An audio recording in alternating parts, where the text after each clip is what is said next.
Welcome back to Red Hood and the Outlaws from the New 52 right here at Comicstorian, where we take some of your favorite trade paperbacks and single issues and we break them down into digestible bites to help you understand. Red Hood and the Outlaws is the New 52 storyline that came out for Red Hood, in which he teamed up with Roy and Starfire. I'm not going to really give you much of a backstory at this point because we've done all 6 volumes before this. All of those links will be down below. Today is the beginning of Volume 7. So let's get into the short start to this one. Rain pounds against the window as Jason sits in a hospital room holding the hand of one of his best friends, Roy Harper. Jason thinks to himself that he's been fighting this darkness inside of him, and it's all thanks to him. The guy just won't take screw off for an answer. But as Jason sits in silence, Roy turns his head, and he tells him, "Find her. Bring her home."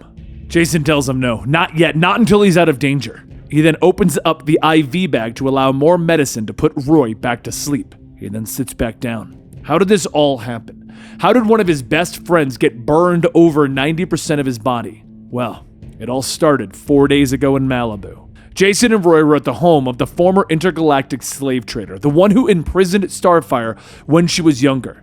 They had just convinced Starfire to not kill him, but the man took it upon himself to do the job for her. And after cleaning up that mess, Jason and Roy headed back to their hidden island to go look for the now missing Starfire. And found her they did.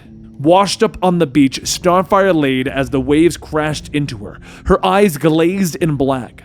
After a few moments, they lit up the vivid green that they've always been, and she rocketed up into the sky as if everything was normal. When they tried to explain what happened back in Malibu, she didn't seem to care, which was strange in of itself. But back at the New Orleans General Hospital, Jason continues to sit and wait.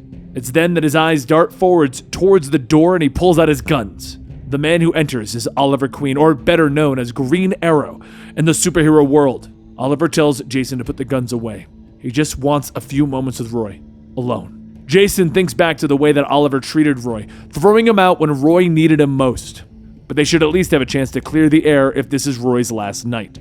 But back when this all happened, Jason and the others set out for the swamps of Louisiana to track down the terrorist group that they'd encountered before. While Jason and Roy were sloshing through the muck, Starfire took it upon herself to fly on ahead. She blasted her way into a cabin in the middle of the woods, and when Jason and Roy caught up, she was already fighting off a horde of things.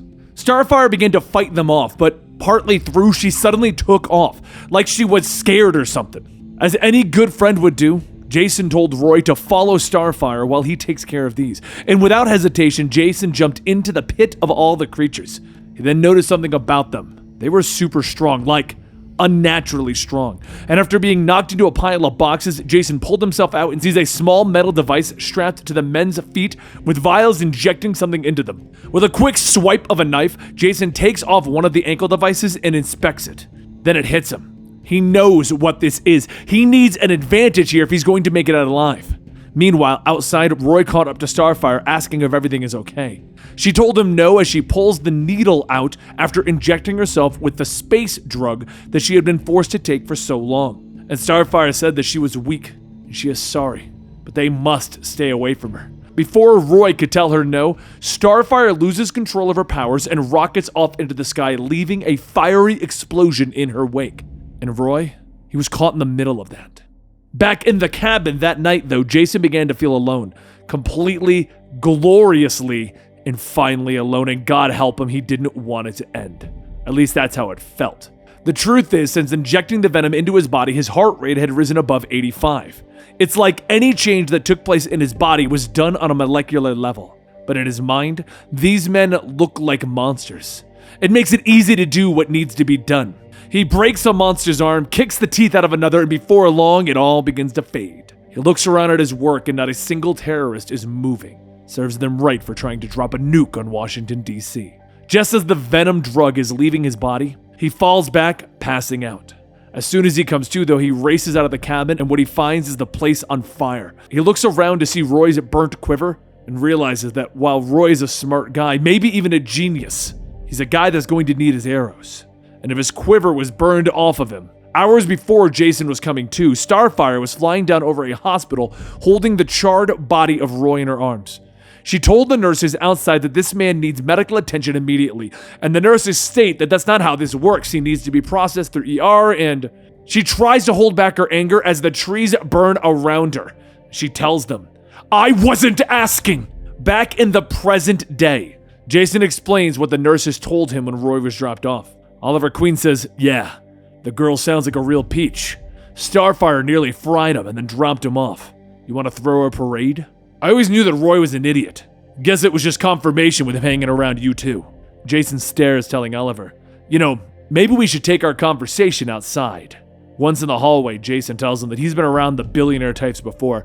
They all think that they can solve every problem with money. Oliver stops him. Most, sure. Watch and learn. He turns around, taking out his phone, telling the person that he needs an evac. While that is en route, he'll also need the best burn unit in the world in a bed. And just as he hangs up, there's a loud vroom from inside of the room, and the two quickly run back in. Over Roy's bed, Essence stands there with Oliver shouting, asking, "What the hell?" As Oliver checks on Roy, Essence tells Jason that the danger has passed, but it will still be a while before he can move. She did all she can do for him. Jason asks, will he be seeing her again? And Essence tells him, not likely. Her debt is paid.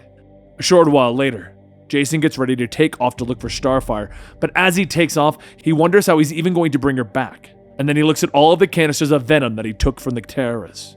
Back in the hospital, Roy is watching Jason leave through the window when he notices Oliver sitting there. He tells Roy that they need to talk, and Roy asks him, "Do we?" Oliver leans in, telling him not to be rude. From the looks of it, he's his last friend in the world. Roy scoffs, telling him, "You're off by 2. Jaybird's gonna look for the one person that knows more about Starfire than probably she even knows. Crux." And there you have it, the cliffhanger to this portion of our story. So if you're wondering, yes, that is the Venom that Bane uses to get super powerful and beat the hell out of Batman, breaking his back. Now that Jason has it, we have Red Hood on Venom. What does that mean? Where's Starfire going? Why is she doing the drugs? And what does Oliver want to do with Roy? All of this will be answered in our next episode right here on Sundays at Comicstorian. Make sure you hit that subscribe button so you know when it's coming out. Hit that bell to turn on notifications. Hit that like button. And don't forget to sign up for YouTube memberships to show us that additional support and get early access to our videos. All if you want to, or just enjoy this video. Either way, your support is incredible, and thank you so much.